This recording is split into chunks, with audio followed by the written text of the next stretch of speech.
rakkina injifachuu sodaatanii ciisuu mannaa mudhii hidhatanii rakkinichatti buutu deegerraa namatiis dooniin qarqara baharaa dhaabbattu deemuuf hanga hiikanitti hidhaa ofirraa kutattee gara baharatti hin qajeeltu.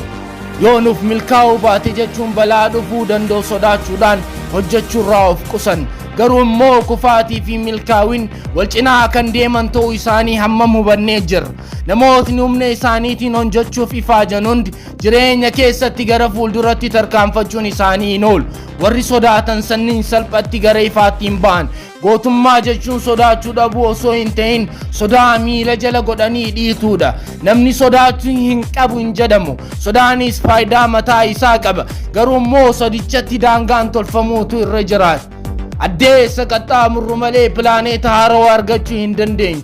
Qocaanis mannee ishee keessaa morma ishee baastee yoo hin deemin eessaayyuu hin geessu. Fiixee damee mukichaa bira ga'u hin sodaatin. Firiin isaa kan jiru bakka sana waan ta'eef Waaqni waan morma keenya qallisee uumeef qaba. Ol hiixannee ilaaluu akka dandeenyuuf ammaas yaaluutu milkiitti nu geessa.